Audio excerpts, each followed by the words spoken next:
benvenuto a Crypto Conference 2022, è stato un piacere averti qui quest'anno. Raccontaci, per chi non ti conosce, chi sei, cosa fai?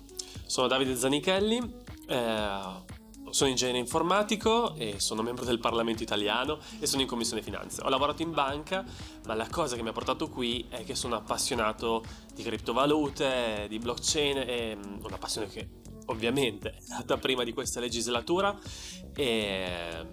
però mi ha portato, per poi fare il ruolo che sto svolgendo adesso, a dire ok, il nostro paese rispetto a questo fenomeno deve affrontarlo, deve comprenderlo e soprattutto deve cogliere le opportunità che ci sono.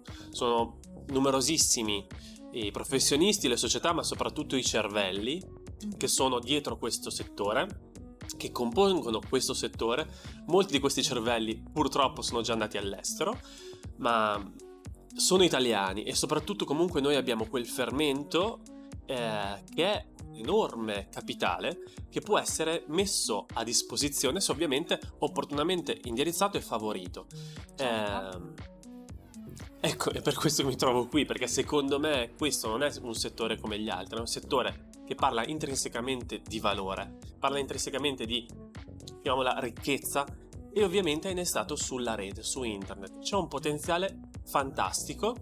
Ecco, questo potenziale, se messo a disposizione del paese, può contribuire al benessere collettivo. Assolutamente sì, e su questo, ecco, mettere a disposizione del paese, racconta un po', insomma, alla nostra audience, effettivamente tu che cosa fai, come cerchi di portare, no, questi temi all'interno del Parlamento, come ne discutete, che cosa sta succedendo, perché secondo me è un bellissimo segnale vedere che effettivamente, insomma, se ne parla, sono cose che riguardano il futuro e quindi è importante che il nostro paese sia, come dire, avanti e non indietro in questo senso. Come dicevo nello speech, il Parlamento è sostanzialmente uno spaccato della società. In fin dei conti è il luogo dove vanno i rappresentanti delle persone, io sono, e come tale, come al di fuori del Parlamento, la curiosità è tanta, perché lo sappiamo, lo sapete, quando si fanno eventi di questo tipo, anch'io per dire ne avevo fatti, ne feci anche prima di questa esperienza, trovi un sacco di persone curiose, affamate di informazioni, soprattutto affamate di informazioni qualificate, perché ovviamente essendoci un'enorme libertà c'è enorme opportunità, ma ovviamente non diciamocelo, ci sono anche delle truffe dietro questo settore, e l'informazione qualificata è qualcosa a cui ovviamente è estremamente importante, e lo sappiamo adesso tutti quanto la reputazione anche in questo settore è importante.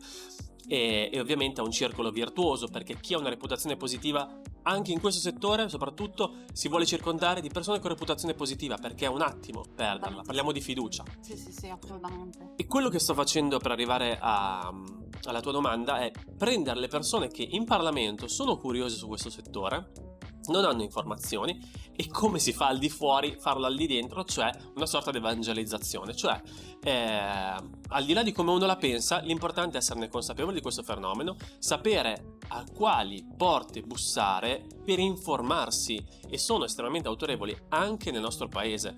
Non parlo solamente di professionisti e società, ma anche all'interno delle istituzioni. È una cosa che non si pensa, ovviamente le istituzioni, ad esempio, con le istituzioni, scusate, ti interrompo, vengono sempre un po' percepite come qualcosa di molto lontano, anche di molto lento, no? Specialmente nel nostro paese, invece. Ma sono anche molto grandi, e come tali hanno dentro ovviamente uno spettro di competenze che è vario. E anch'io mi sono stupito quando mi sono rivolto ad esempio verso Banca d'Italia, verso Consob, e che a un certo punto si trovi ovviamente magari quello che dice ehi, questa roba qua no, non ha futuro, vedrai che... E persone che invece sono estremamente competenti, estremamente curiose, e ovviamente si muovono col mandato che ovviamente hanno. Se la Banca d'Italia ha il mandato della tutela del risparmio degli italiani, è chiaro che da questo non si può discostare, però ci sono persone che hanno la sensibilità di comprendere che questo è un fenomeno inarrestabile e come tale va approcciato, e quindi non osteggiato, perché non ha senso, è come fermare il mare con le mani. Chiaro. Ma gestito, e se ci sono delle opportunità, coglierle. Beh, questo è molto bello, secondo me il messaggio, il nuovo, sta veramente dialogando col vecchio, anche se solo all'inizio, qualcosa di molto positivo, secondo me è un segnale assolutamente positivo. Mi piace molto il tema che hai detto del discorso truffa, no? Perché questo? Non perché mi piacciono le truffe, ma perché effettivamente in questo settore in particolare, come giustamente hai detto tu, spesso c'è un po' la percezione che ci siano cose non legit, no? Non sempre, come dire, legali e quant'altro, ed è per questo che noi abbiamo invitato persone come te, che vogliamo continuare ad invitare, insomma, ospiti di questo tipo. Perché è vero che bisogna saper riconoscere, perché ci sono anche queste cose, ma come mi sento di dire un po' in tutti i settori, no? C'è il buono, ci può essere il cattivo, ma c'è anche tanto buono, quindi diciamole anche questo, no? Esatto, però il presupposto è che è un mondo intrinsecamente incensurabile, quindi puoi anche dire è vietato, è illegale e quant'altro, ma se non lo puoi impedire, ok, hai fatto solamente a metà. Il vero concetto sotto è la fiducia, e allora bisogna comprendere queste due cose, che da un lato le cose non le puoi impedire, e dall'altro però il vero valore è la fiducia. E se tu utilizzi questo canale per dire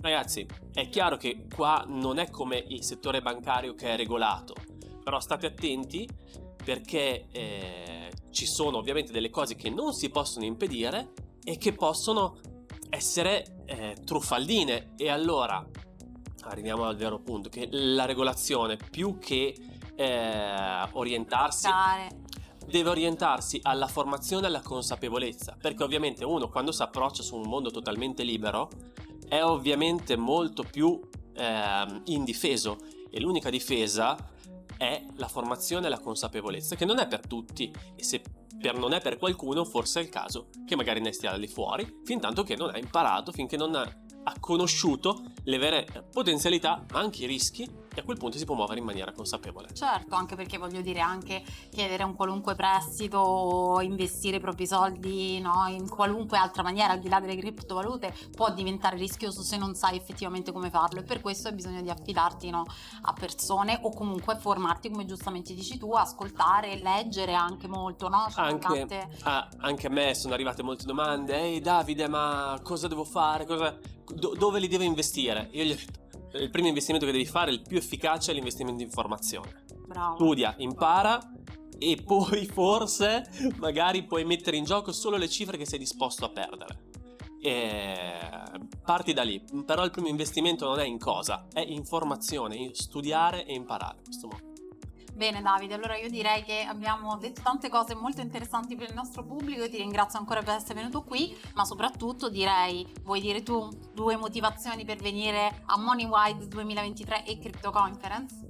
Io dico la mia motivazione. Per me è stato entusiasmante essere qui, perché là fuori ci si trova quasi come delle mosche bianche, e magari dici ok, nessuno riesce a comprendere questo fenomeno e lo capisce con fatica, magari, come dico, è curioso. Poi trovi qua e arrivi e trovi un sacco di persone che parlano la tua stessa lingua, hanno il tuo stesso entusiasmo, ed è una sensazione bellissima.